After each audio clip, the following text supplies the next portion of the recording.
कुछ महीनों पहले नेपाल के रिमोट एरिया में 9000 फीट ऊंचे पहाड़ की चोटी पर ये हॉस्पिटल कुछ ऐसा दिखता था। इतनी दूर रहने की वजह से इस कम्युनिटी में बिजली नहीं है, मतलब स्थानीय डॉक्टर्स अच्छे मेडिकल इक्विपमेंट तक नहीं पहुंच पाते और अक्सर उन्हें सिर्फ टॉर्च और बहुत ही बेसिक टूल्स का इस्तेमाल करके अंधेरे में सर्जरीज और कॉम्प्लेक्स मेडिकल प्रोसीजर्स परफॉर्म करनी पड़ती हैं। बेहतर देखभाल की जरूरत पड़ने पर एक बेहतर मेडिकल फैसिलिटी तक पहुंचने में घंटों लग सकते हैं। इन प्रॉब्लम्स की वजह से कई मौत और मिसकैरेजेस भी हुए हैं। तो हमारे long term partners gift power, जिनके साथ हम अपने पिछले 3 बीस फिलैंथ्रोपी वीडियोस में काम कर चुके हैं, उन्होंने डैन और डैरेन को इस समस्या का हल ढूंढने में मदद करने के लिए खोलोग्विन की यात्रा पर चलने को कहा, जहां उनका धूमधाम से स्वागत किया गया पृथ्वी पर सबसे खूबसूरत जगहों में से एक में। पहली सुबह डैरेन की मुलाकात संजय नाम के एक स्थानीय गिफ्ट पावर इंजीनियर से हुई, जिसने उसे नीरा के बारे में एक दुखद कहानी सुनाई। उस गांव की एक महिला जिसने ठंड के मौसम में मेडिकल फैसिलिटीज और इक्विपमेंट की कमी के कारण अपने बच्चे को खो दिया था। उसे सबसे करीब के बर्थिंग सेंटर तक बारिश में चल के जाना पड़ता था और क्योंकि बर्थिंग सेंटर दूर था, इसलिए वो सेंटर तक नहीं पहुंच सकी और उसे बच्चे को खोना पड़ा। और सरकारी फंडिंग की कमी के कारण इस अस्पताल को कम से कम 2030 तक बिजली नहीं मिलेगी।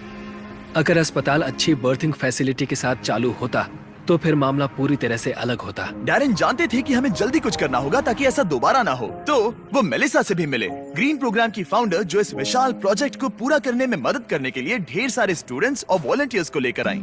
जब मैं छोटी थी, मैं मलेशिया में अपने परिवार से मिलने गई। वहाँ मैंने पहली बार समंदर देखा और समंदर तट से जुड़ी चट्टानों को देखा और तब मुझे पहली बार यह एहसास हुआ कि अगर हमें लोगों को प्रकृति की खूबसूरती दिखाने का मौका मिले तो ऐसा करके हम उनके अंदर ऐसा भाव जगा सकते हैं कि जिनसे वो भी प्रकृति की रक्षा करना चाहे। तो हमने अनिवार्य रूप से दुनिया भर से ऐसे छात्रों को लिया है जो सच में अच्छा प्रभाव डालने की परवाह करते हैं और आने वाली पीढ़ियों का परिचय दुनिया की खूबसूरती के साथ कराने में सक्षम होना ऐसा तरीका है जो वाकई में दुनिया को बेहतर जगह बना सकता है। संजय और मेलिसा से मिलने के बाद डैरेन काम करने के लिए और भी ज्यादा इंस्पायर्ड हो गए थे। हम सोलर पैनल्स और बैटरीज लगा रहे थे ताकि अस्पताल को बिजली मिल सके। साथ ही इस कम्युनिटी की सेवा के लिए हम उन्हें इक्विपमेंट्स दे रहे थे जिससे एक सेफ और मॉडर्न बर्थिंग सेंटर बन पाए। ठीक है, हम पहले दिन के लिए तैयार हैं। 3, 2, 1 टीम काम पर लगने के लिए बेहद एक्साइटेड। ये कंप्लीट करने के बाद हम यहाँ पर खोदेंगे। चलो चले। पहले दिन के अंत तक टीम सारी खुदाई और वायरिंग का काम पूरा कर चुकी थी।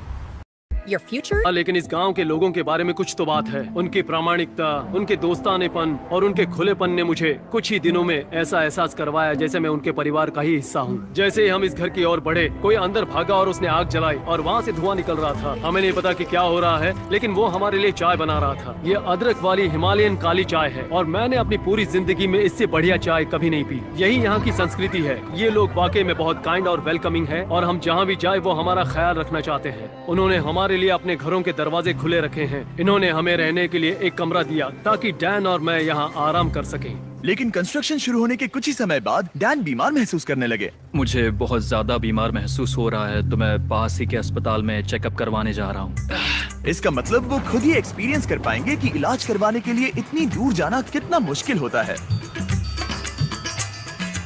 जैसा कि आप देख सकते हैं, यहाँ पर सब कुछ लॉक्ड है और ये कड़वी सच्चाई है। अगर आप आसपास के किसी गांव में गंभीर रूप से बीमार हैं, तो आपको अपने सबसे नजदीकी हेल्प सेंटर पहुंचने के लिए भी 7 घंटों की यात्रा करनी पड़ेगी। खुशकिस्मती से वहाँ पर एक नर्स थी जो उनका चेकअप कर पाई। ये है कारुना, जो स्थानीय कस्बे खोला गांव में एक नर्स है। ये मेरी चेकअप करने आई है। लेकिन क्योंकि बिजली नहीं है, इसीलिए वो सिर्फ बेसिक चेकअप ही कर पाई। वो इस नतीजे पर पहुंची कि डैन की तकलीफ है गाठी। हाँ, मुझे गाठी हुआ है, जो एक दुर्लभ नेपाली बीमारी है। दरअसल ये मामूली सर्दी जुकाम है। लेकिन इतने बड़े कम्युनिटी के लिए अक्सर इससे भी ज्यादा सीरियस केसेस होते हैं, जिनके लिए इमीडिएट और कॉम्प्रिहेंसिव ट्रीटमेंट की जरूरत होती है, जो कि अवेलेबल नहीं है। इस प्रोजेक्ट पर सब कुछ निर्भर था। टीम पहले से ही दबाव महसूस कर रही थी, इसलिए जब तक डैन आराम करता, टीम ने काम जारी रखा।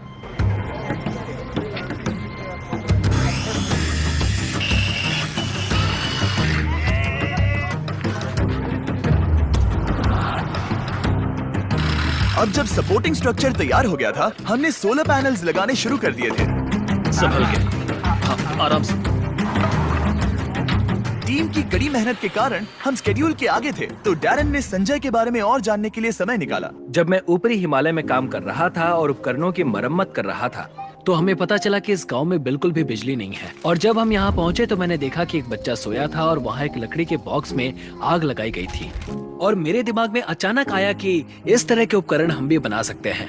और उसके बाद मैंने यहाँ नेपाल में एक टीम बनाई और फिर हमने एक बेबी वार्मर बनाया, और हम इसे नेपाली में न्यानो न्यानी कहते हैं, जिसका मतलब है एक गर्म बच्चा। न्यानो नानी इतनी सफल हुई कि इसने यूएसए में पीपल्स चॉइस अवार्ड जीता। मुझे लगता है कि ये मेरे लिए एक सपने के सच होने जैसा है, क्योंकि मेरा लक्ष्य इस तरह के वार्मर का निर्माण करना और लोगों को जागरूक करना कि इस तरह के रिमोट एरियाज में हॉस्पिटल्स का क्या महत्व है। सिंपल मेडिकल इक्विपमेंट से जान बच सकती है, ये समझने के बाद डैरन ने 10 और बेबी वार्मर्स खरीदकर संजय को सरप्राइज किया, जिन्हें वो इस तरह के बाकी कम्युनिटीज को डोनेट कर सके। संजय, मैं तुम्हारे पास से 10 और बेबी वार्मर्स खरीदना चाहता हूँ, और तुम इन्हें जिस भी हॉस्पिटल या कम्युनिटी में बांटना चाहते हो वहाँ बांट सकते हो। तुम्हारा बहुत बहुत शुक्रिया डैरन, ये मेरे और मेरी टीम के लिए बहुत मायने रखता है। Thank you so much.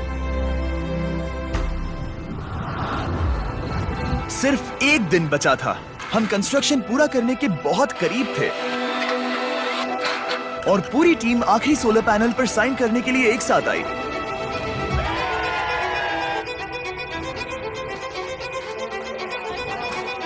और डैरन को आखिरी बोल्ट टाइट करने का सम्मान मिला।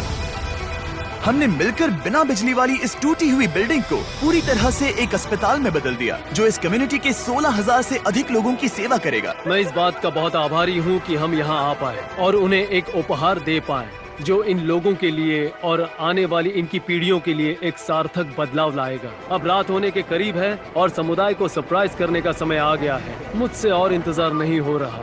पहली बार लाइट को जल्दी देखने के लिए पूरा गांव अस्पताल के यहाँ इकट्ठा हुआ।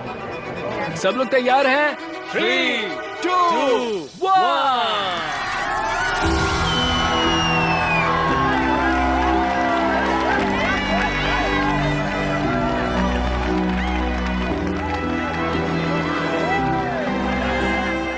किसी कम्युनिटी में पहली बार रोशनी जलते देखना एक बहुत ही खूबसूरत एहसास है, और इससे इस समुदाय के साथ शेयर करने में मुझे बहुत अच्छा लगा।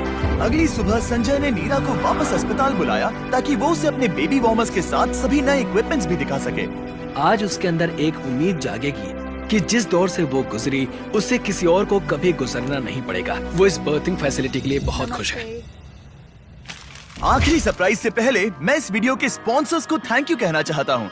दुनिया का सबसे टेस्टी स्नैक, नहीं फीस्टेबल्स नहीं, केलॉग्स, सिर्फ अभी के लिए क्योंकि वो हमारी मदद कर रहे हैं।